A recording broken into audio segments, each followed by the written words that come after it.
अर्जुन के जीतने में एक ही रोड़ा है, एक ही व्यक्ति है जिससे माधव को भी लगता है कि ये शक्तिशाली रहा तो मेरा दोस्त, मेरा भाई युद्ध हार सकता है।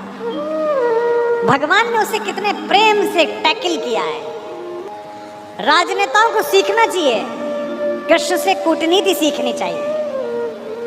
जब संधि फेल हो गई और युद्ध लेकर माधव लौटे तो विदुर के घर पर सुबह ही सुबह कुछ मेहमान आए, कृष्ण से मिलने आए।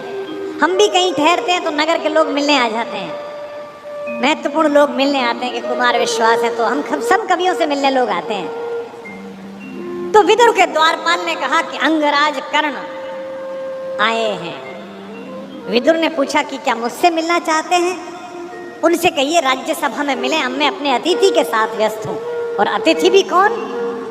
माखन चोर। द्वारपाल ने कहा जी नहीं, वो आपसे मिलना नहीं चाहते, वो आपके अतिथि से मिलना चाहते हैं। कृष्ण ने कहा उन्हें आदरपूर्वक अंदर लेकर आओ।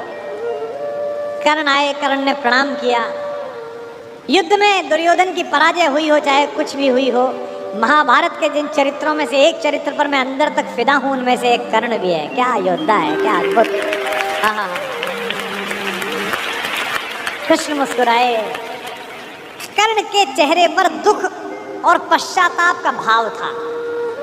कर्ण ने हाथ जोड़कर कहा माधव, मैं कल राज्यसभा में आपके साथ हुई बदतमीजी के लिए अपने मित्र दुर्योधन की ओर से आपसे क्षमा मांगने आया। भगवान ने कहा ईश्वर तुम जैसा मित्र सबको दे जो इतने बड़े अपराध के बाद भी क्षमा मांगने के लिए आ जाता है। सब मित्र सबको मिले। कर्ण ने कहा कि अगर आप मुझे थोड़ा सा भी माधव प्रेम करते हैं तो मेरे मित्र को क्षमा कर दीजिए। उसने गलती की, उसे दूत के साथ ये व्यवहार नहीं करना चाहिए था और आप जैसे दूत के साथ तो सोचना भी नहीं चाहिए था। भगवान ने कहा मैं उसे माफ कर दूंगा, लेकिन एक शर्त है कर्ण। अंगराज ने कहा कि इसी क्षण मैं आपको अंग प्रदेश का राज्य दे देता हूं। मेरा शरीर ले लीजिए पर मेरे मित्र को माफ कर दीजिए। कृष्ण ने कहा शरीर देने की इतनी उतावली में मत आओ अंगराज, समय तय हो चुका है, सबको देना पड़ेगा, तुमको भी देना पड़ेगा। कर सकते हो तो इतना करो, अब मैं वापस पांडवों के पास जा रहा हूं, हस्तिनापुर की सीमा तक मुझे छोड़ के आओ। उसने कहा इससे बड़ा सौभाग्य का होगा कि मैं आपको छोड़ने चलूं। आइए मेरे रथ में बैठिए। कृष्ण ने कहा कि ठीक है, मैं तुम्हारे रथ में बैठ जाता हूं। आपकी कार में कोई बहुत बड़ा आदमी बैठने लगे तो कभी भी ड्राइवर से गाड़ी मत चलवाना। ड्राइवर से कहना तू नीचे उतर, सवार बहुत बड़ा है, अब ड्राइव मैं करूंगा, गाड़ी खुद चलाना चला। कर्ण ने अपने चालक से कहा कि नीचे उतर, इस रथ पर त्रैलोक्य का स्वामी बैठने वाला है, ड्राइव मैं करूंगा। और कर्ण तो ड्राइवर का ही लड़का है, सूत पुत्र है, उसको तो आता ही है रथ चलाना, और रथ चालक का बेटा है। कर्ण रथ चलाने लगा। भगवान पीछे से उतरकर कर्ण के पास आकर बैठ गए और थोड़ी देर बाद उसका रथ छोड़कर उसे अपने रथ पर बिठा लिया। वहां भी वही रथ चलाने लगा। अब भगवान ने उससे बातचीत शुरू की। देखिए कितने बड़े कूटनीतिज्ञ हैं ये कन्हैया, दिखते भोले हैं लेकिन परम चालू। इनको पता था कि एक ये आदमी है जो फजीता करेगा, इसका मनोबल तोड़ो। पहली बार कर्ण को ये पता चला जो भेद उन्होंने बताया। हरि बड़े प्रेम से कर धर कर ले चढ़े उसे अपने रथ पर। रथ चला परस्पर बात चली, शमदम की टेढ़ी घात चली। शीतल हो हरि ने कहा हाय, अब शेष नहीं कोई उपाय। कर्ण अब कुछ बचा नहीं, हो विवश हमें धनु धरना है। अब तो हमें यह धनुष उठाना पड़ेगा, क्षत्रिय समूह को मरना है। मैंने कितना कुछ कहा नहीं, विषबाण कहाँ तक सहा नहीं, पर दुर्योधन मतवाला है, कुछ नहीं समझने वाला है। चाहिए उसे बस रण केवल, सारी धरती कि मरण केवल। ये जो अहंकार है कि मैं कुछ नहीं दूंगा, क्या बोला दुर्योधन 5 गांव माने पे? सूच्यग्रम नैव दास्यामि बुनया युद्धे न केशवः। हे केशव, तुम 5 गांव मांगते हो, मैं सुई की नोक के बराबर भी जमीन नहीं दूंगा। हे वीर तुम ही बोलो अकाम। बिना पार्शल हुए बोलना। कर्ण से पूछ रहे हैं, क्या वस्तु बड़ी थी 5 ग्राम? 5 ग्राम ही तो मांगे थे, वह भी कौरव को भारी है, मत गई मूड की मारी है। दुर्योधन को बोधू कैसे, इस रण को अवरोधू कैसे? सोचो क्या दृश्य विकट होगा रण में जब काल प्रकट होगा। बाहर शोणित की तप्त धार, भीतर विधवाओं की पुकार, निशस्त्र विशस्त्र बिल्लाएंगे, बच्चे अनाथ हो जाएंगे। चिंता मैं क्या और करूं, शांति को छिपा किस ओट धरूं। सब राह बंद मेरे जाने, अब पासा फेंका। पहले तो माहौल बनाया कि तुम सब मरोगे बेटा, तू भी मरेगा और तेरा यार भी। एक तरीका है बचने का, सब राह बंद मेरे जाने। हाँ, एक बात है यदि तू माने, देखो कैसे फुसला रहे हैं, तो शांति नहीं जल सकती है, समरागनी अभी टल सकती है। पा तुझे धन्य है दुर्योधन, तू एकमात्र उसका जीवन, तेरे बल की है आस उसे, तुझसे जय का विश्वास उसे। तू संग न उसका छोड़ेगा, वह क्यों रण से मुंह मोड़ेगा। जब तक तू उसके साथ है वो लड़ाई नहीं छोड़ सकता। बस ऐसा कर, तू उसे छोड़ दे। क्यों? क्या अघटनीय घटना कराल। एक बात बताऊं तुझे कर्ण, एक बड़ी कराल घटना इस खानदान में हो गई है, तुझे पता नहीं है। तू प्रता कुक्षिका, प्रथा मतलब कुंती, तू कुंती कोख का प्रथम लाल, तू कुंती का पहला बेटा है। ये पहली बार कर्ण को स्वयं भगवान श्री कृष्ण ने बताया है, सबसे पहली बार। अच्छा, ये बात पहले भी बता सकते थे कभी, कर्ण तो रोज मिलता था। जब 14 साल का वनवास था तब बता देते, नहीं। अगर तुरुप का इक्का आ जाए तो शुरू में मत फेंको, बचा के रखो, फाइनल टेबल पे काम आएगा। अब कर्ण को बता रहे हैं कि तू तो कुंती का लड़का है, पनसूत अनादर सहता है, कौरव के दल में रहता है, किस्मत के फेरे में पड़कर का प्रेम सदा बसा दुश्मन के घर, निज बंधु मानता है, पर को कहता है शत्रु सहोदर को। पर इसमें दोष न तेरा है, तेरा कोई दोष नहीं है। अब कहा मान इतना मेरा, अब इतनी मान, चल होकर संग अभी मेरे, जहां 5 भ्राता तेरे। कहते हैं एक काम कर, अब मेरे रथ पे से उतरी मत, अब मैं हाँक रहा हूं और सीधा वहीं जाकर रुकेगा जहां तेरे 5 भाई हैं।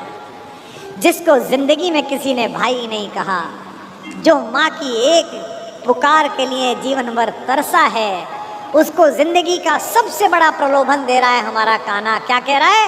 बिछुड़े भाई मिल जाएंगे, सब मिलकर मोद मनाएंगे।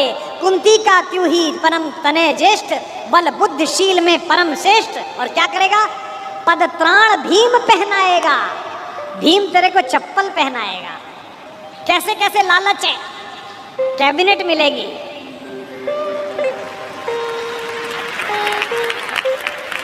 और उसमें भी कोई छोटा मोटा मिनिस्टर नहीं, सीधा ही प्राइम मिनिस्टर।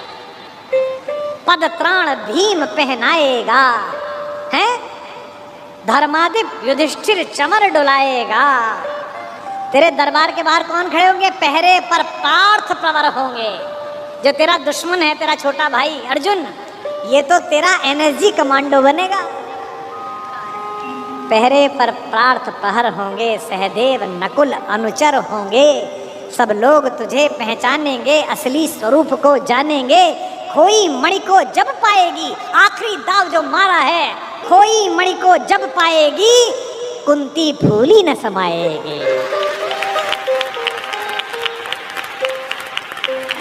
क्या लालच है, क्या लालच है। आहा हा हा।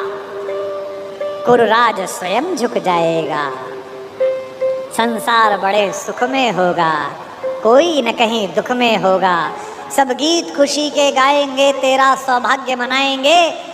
और आखिरी में ऐसी बात कहता है, और कौन दुनिया को जो देता है वो भीख मांग रहा है। मेरे कन्हैया को पृथ्वी की आग डालने के लिए भीख मांगनी पड़ी। कुरुराज समर्पण करता हूं, पूरा राज्य कुरुराज समर्पण करता हूं, साम्राज्य समर्पण करता हूं, यश मुकुट मान सिंहासन ले, बस एक भीख मुझको दे दे।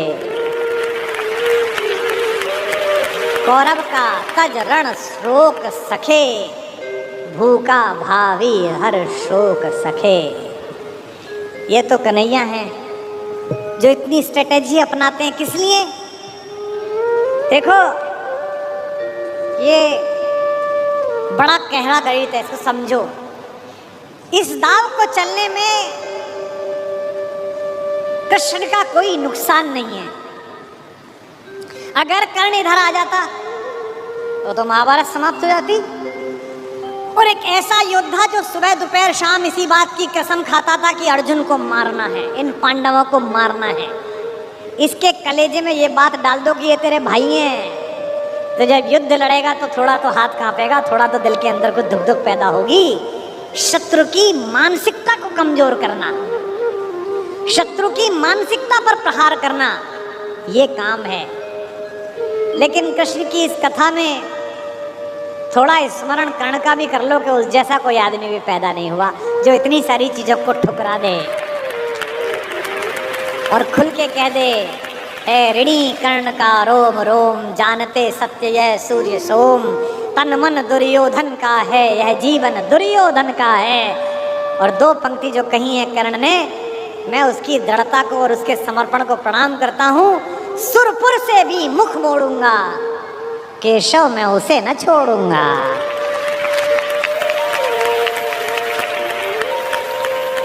ये जो चरित्र है कृष्ण का योजना बनाने का, पहले कुंती को भेजा, जाओ बता के आओ कि तुम उसकी माँ हो। माँ ने कहा कि तू वापस आ जा, तो उसने एक वरदान दिया माँ को। माँ ने कहा, अभिलाष लिए तो बहुत बड़ी आई थी, पर आस नहीं अपने बल की लाई थी। था एक भरोसा यही कि तू दानी है, अपनी अमोघ करुणा का बड़ा अभिमानी है। उसने भी कहा, माँ मैं तुझे वचन देता हूं कि तेरे 5 बेटे जीवित रहेंगे।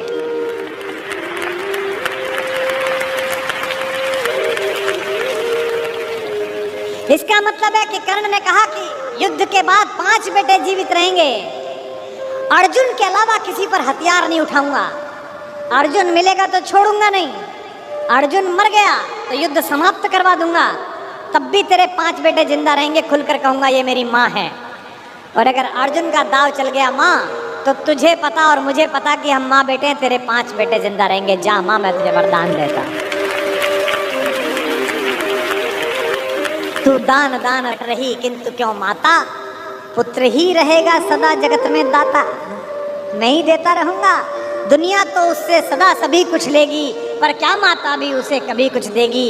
मैं एक कर्ण अतएव मांग लेता हूँ, बदले में तुझको 4 कर्ण देता हूँ। छोड़ूंगा मैं तो कभी नहीं अर्जुन को, तोड़ूंगा कैसे स्वयं पुरातन प्रण को, पर अन्य पांडवों पर मैं कृपा करूंगा, पाकर भी उनका जीवन नहीं हरूंगा। और जिन्होंने महाभारत पढ़ी है उन्हें पता है कि जब कर्ण सेनापति बना, उस दिन उसने 4 पांडवों को 5 बार पकड़ के छोड़ दिया। भीम तो उसके रथ के आगे आके नृत्य करने लगा, गुस्से में रोता हुआ कि मुझे अपमानित करके छोड़ता है, मैं क्षत्रिय हूं, मेरा वध कर मुझे मार दे। और गालियां बकने लगा, तू सूत का पुत्र है, तुझे क्या पता कैसे लड़ा जाता है। भीम के रथ को तोड़ दिया अपने तीरों से कर्ण ने। उसी कर्ण को इन्होंने, जो पीछे खड़े मुस्कुरा रहे हैं, बिना शस्त्र के मरवा दिया। उसके हाथ में कोई धनुष नहीं और मरवा दिया। अर्जुन से कहा, मार, अभी मार। आपको लग सकता है कि ऐसा क्यों हो गया? यही कृष्ण है जो कूटनीति को इस प्रकार नियोजित करते हैं कि उसका तर्क भी साथ साथ देते हैं। रश्मिरथी में मेरे पिता में मेरे बाबा हमारे खानदान के बड़े दिनकर कहते हैं कि विपद में कर्ण को यो ग्रस्त पाकर सराशनहीन अस्तव्यस्त पाकर जगाकर पार्थ को भगवान बोले, खड़ा क्या देखता है मौन भोले। सराशन तान, बस यही अवसर यही है, तान मार इसको, घड़ी फिर और मिलने की नहीं है। विषख कोई बाण, बाण कोई गले के पार कर दे, अभी ही शत्रु का संहार कर दे। क्या कह रहे हैं कृष्ण? सोचो क्या कह रहे हैं। धर्म की धुरी लाने वाले, जिन्होंने पैदा होने से पहले ये कहा था कि भैया जब जब धर्म की हानि होगी तब तब मैं आऊंगा। यदा यदा ही धर्मस्य ग्लानिर्भवति भारत अभ्युत्थानम अधर्मस्य तदात्मानं सृजाम्य। हम धर्म की स्थापना के लिए आए हैं और निहत्थे को कह रहे हैं मार मार मार। ये क्या है? ये अधर्म है कि धर्म है? अब मैं तर्क दे रहा हूं कृष्ण की ओर से, जो कृष्ण ने उस समय तर्क दिए होंगे। कहते हैं श्रवण कर विश्व गुरु की देशनाय है, विजय के हेतु आतुर ऐशनाय है। सहम उठा जरा कुछ पार्थ कामन, विनय में ही मगर बोला अकिंचन। नरोचित किंतु क्या यह कर्म होगा, मलिन इससे नहीं क्या धर्म होगा। हंसे केशव वृथा हट ठानता है, अभी तू धर्म को क्या जानता है। कहूं जो पाल उसको धर्म है ये, मैं जो कह रहा हूं वो कर। हनन कर शत्रु का सत्कर्म है ये। क्रिया को छोड़ चिंतन में फंसेगा, उलटकर काल तुझको ही गसेगा। ये जो हमको सिखाते हैं कि हम दूसरे की सीमाओं का अतिक्रमण करके घर में जाके ना मार के आए, इनको पूछो कि जिस समय हिंदुस्तान के चौराहों पर बम फटते थे, इनको पूछो कि जम्मू कश्मीर में जाते हुए हमारे सीआरपीएफ के जवानों के मुंह पर मतदान के समय जाते हुए ये लफंगे चांटे मारते थे। इनको पूछो कि पड़ोसी के भीख मिले हथियारों से हिंदुस्तान की माँ बेटियों को आतंकित करने वाले और केसर की क्यारी में बारूद भरने वालों को सीमा के अंदर पार घुस के मारा जाए कि न मारा जाए। देश का एक एक बच्चा कहेगा कि मारा जाए। नहीं, जब पार्थ को देखा सुधरते, हृदय में धर्म का टुक ध्यान धरते, समय के योग्य धीरज को संजोकर कहा राधे ने गंभीर होकर। अब कर्ण बोला, हर पापी, हर अनाचारी, हर दुष्ट जिसने दुष्टता में साथ दिया है वो ज्ञान देने लगता है। भूल गया अर्जुन के कौन ज्ञान दे रहा है। अर्जुन के अंदर भक्ति, मनुष्यता, भावना सब पैदा हो गई। नरोचित धर्म का कुछ काम तो लो, बहुत खेले जरा विश्राम तो लो। फंसे रथ चक्र को जब तक निकालूं, धनुष धारण करूं, प्रहरण संभालूं। रुको तब तक चलाना बाण फिर तुम, हरण करना कर सको यदि प्राण तुम। नहीं अर्जुन शरण में मांगता हूं, समर्थित धर्म से रण मांगता हूं। कर्ण कहता है कि धर्म से युद्ध करो। कृष्ण मुस्कुराए कि बेटा अब फंसा के, अब मैं तुझे धर्म समझाता हूं, है ना। उपस्थित देख हो न्यायार्थ हरि को, निहारा पार्थ ने हो खिन्न हरि को। अर्जुन का तो सॉफ्टवेयर हैंग हो गया। इसे मारूं कि ये जो कह रहा है धर्म वो पालूं। और जब सॉफ्टवेयर हैंग हो जाए तो क्या करना चाहिए? जब तुझसे ना सुलझे तेरे उलझे हुए धंधे, भगवान के इंसाफ पर सब छोड़ दे बंदे। खुद ही तेरी मुश्किल को वो आसान करेगा, जो तू नहीं कर पाया वो भगवान करेगा। उपस्थित देख यो न्यायार्थ हरि को, निहारा पार्थ ने हो खिन्न हरि को। मगर भगवान किंचित भी न डोले। अभी तक तो हंस रहे थे, मुस्कुरा रहे थे, कहते मार। जैसे ही कर्ण ने धर्म बोला, भगवान के अंदर से आग निकली। कुपित हो वज्र सी यह बात बोले, प्रलापी ओ उजागर धर्म वाले, बड़ी निष्ठा बड़े सत्कर्म वाले। मरा अन्याय से अभिमन्यु जिस दिन, कहां पर सो रहा था धर्म उस दिन।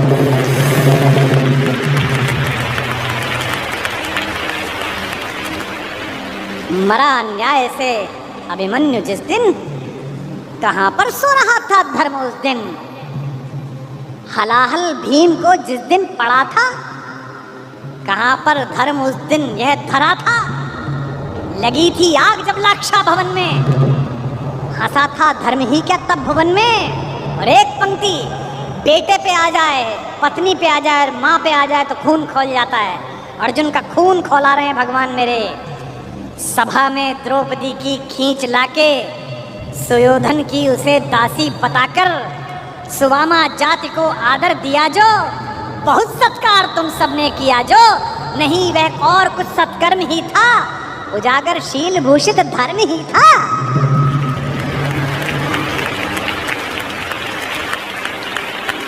जिस दिन एक रजस्वला बेबस महिला को बाल से खींचकर तेरे दोस्त का नीच छोटा भाई लाया था, और तेरे उस तथाकथित मित्र ने अपनी जंघा पर हाथ मारा था कि यहाँ बैठेगी, उसी दिन तय हो गया था कि इस जंघा पर धर्म युद्ध के खिलाफ चोट पड़ेगी। जो युद्ध जानते हैं वो सब जानते हैं। जुए में हार कर धन धाम जिस दिन, हुए पांडव यति नष्काम जिस दिन, चले वनवास को तब धर्म था वह, शकुनियों का नहीं अपकर्म था वह। और कोई अपकर्म नहीं होता। कटी से नीचे प्रहार करना अधर्म है, लेकिन दुर्योधन की जंघा तोड़ी भीम ने, कोई नहीं। ये जो रणनीतिकार कृष्ण है। खांडव दहन हुआ, आप सबको पता है, आग लग गई, आग बुझी नहीं, इंद्र से भी नहीं बुझी। तो इंद्र ने अपने बेटे से कहा, अर्जुन से कहा कि भाई बुझा। सर्पों ने कहा कि बुझा। अर्जुन ने बादलों में तीर मारा और बादल बरसे। जब पुरुषार्थ आ जाता है तो तीर आदमी ऐसे ही मारता है, कभी बादल में मारता है, कभी जमीन में मारता है। पिता में भीष्म जब पड़े हुए थे शरशैया पर, उनके मुंह से निकला पानी। कोई सोने के मटका लाया, कोई चांदी के मटके लाए।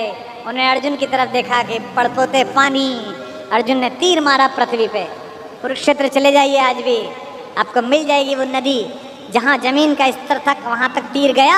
और साइंस देखिए तीर की, ड्रिलिंग देखिए कि उतनी ही तेजी से गया और धार उतनी ही आई जो पिता में भीष्म के होठों तक आई।